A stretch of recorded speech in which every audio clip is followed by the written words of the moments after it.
Roger Ebert died on Thursday at the age of 70 after a prolonged battle with cancer. Many consider him America's most prominent and influential film critic. Ebert spent 46 years reviewing movies for the Chicago Sun-Times. In 1975, he became the first film critic to win a Pulitzer Prize. That same year, he began debating movies with his colleague Gene Siskel on a public television program that grew to national syndication. Siskel and Ebert became a television staple. Their trademark thumbs up or down could determine the fate of a movie. In 2006, cancer took away his ability to eat or speak, but he continued working and even wrote a memoir. He also became an active presence on Twitter. Last Tuesday, he wrote on his blog that he would be taking what he called a leave of presence. He wrote, "I am not going away." Upon news of his death, tributes flooded in from all over. Directors Martin Scorsese, Steven Spielberg, and Robert Redford highlighted his impact. President Obama said of his fellow Chicagoan, "Roger was the movies." When he didn't like a film, he was honest. When he did, he was effusive, capturing the unique power of movies to take us somewhere magical. Joining me now are two critics who admired him, A.O. Scott of the New York Times and Dana Stevens of Slate Magazine, and from Stanford, the filmmaker Werner Herzog. Ebert was an early champion of his work, and the two corresponded over the years. I am pleased to have all of these people at this table to talk about Roger Ebert, who came to this show a number of times to talk about his love for film. I never really saw him as a critic. There was much more about him. I believe that Roger Ebert, very early on, I understood this is a national treasure. He's the one who gives this excitement, this agitation of mind, this collective agitation of mind about cinema, and an intelligent discourse about cinema. And that was a real powerful part of his existence. And I think with him, a whole epoch ends. You see, there was 45 years discourse about cinema, and over the last 2 decades it has dwindled away. On television you don't have it anymore. Siskel and Ebert, or Ebert and Roeper is no more. And in the print media, reviews or criticism or discourse about cinema is dwindling away, and it has been replaced by celebrity news. So in a way there's something much bigger about Roger Ebert not being with us anymore. It's a whole epoch that is disappearing.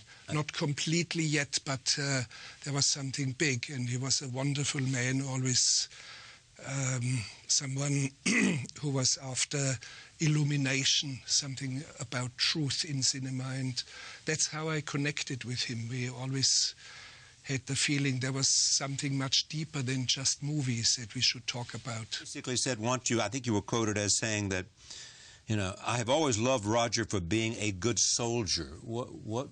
Yes. A soldier in what army, fighting for what? You have to forget about military. I was called by him once a good soldier of cinema, and I gave it right back, and I said, "Roger, the real good soldier of cinema, that's actually you. You are plowing on. You are holding out an outpost that many others have abandoned. You are still doing the intelligent discourse about cinema. You are inspiring us. You are the soldier, and of course now you are disabled. You are the afflicted one. You are the wounded soldier. You cannot speak anymore." And what an outrage. The greatest two rappers or speakers that I'm aware of, Muhammad Ali and you, are silenced. What an outrage. What an outrage. And you still soldier on. So I see.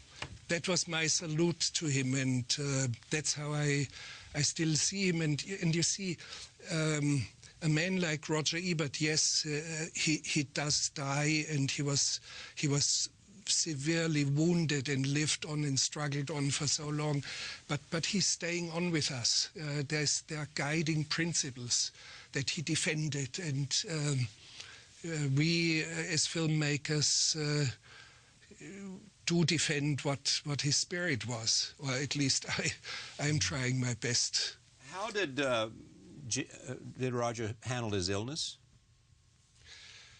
Well, like the good soldier, that's how the wounded soldier battles on, and he was just relentless with the situation and kept plowing on and kept doing what he wanted to do. And of course, there's an incredible amount of discipline there, which I always admired in him. And writing 10,000 reviews about movies is an incredible feat of discipline.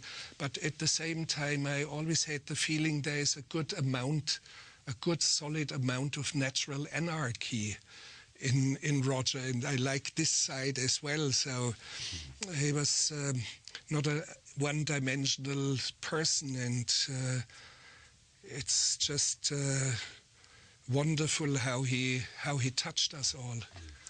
Werner, what do you think he expected? What do you expect from a film critic? Well, a certain amount of wisdom, and he has to be anchored in real life. And that was Roger. He would, for example, talk very eloquently about how to raise children, that boys should dig a hole in the ground. He was blessed with Chaz, his wife, yes, and would wonderfully talk about her. And my condolences, of course, to her.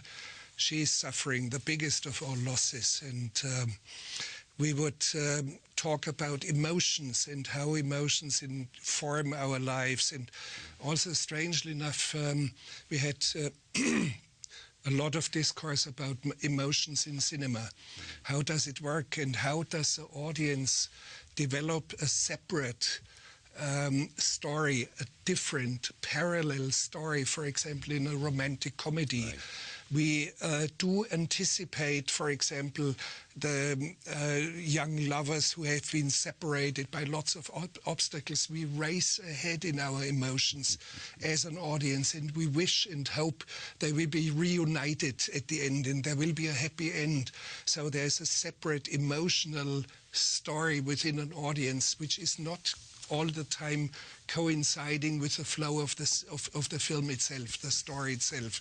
So we kept musing about it, and that is something that only happens in movies. And if you are not anchored, if you do not understand emotions with other people and your wife that you love, or the children that you love and have to raise, if you do not understand that, if you are not anchored in this kind of real life, you will never be able to describe cinema. Werner, thank you so much. As I leave here, two things. One, early this week exchanged emails with Chaz, who said, "I have lost my prince." No, he was my prince, and I have lost my prince, is what she said to me. This is what he said in his memoir, Life Itself. I believe that if at the end, according to our abilities, we have done something to make others a little happier and something to make ourselves a little happier, that is about the best we can do. To make others less happy is a crime. To make ourselves unhappy is where all crime starts. We must try to contribute joy to the world. That is true no matter what our problems, our health, our circumstances. We must try. I didn't always know this, and I'm happy I lived long enough to find out. That says something about the way he confronted his own illness. Thank you, Dana. Thank you, Tony. Thank you. Thank you, Werner.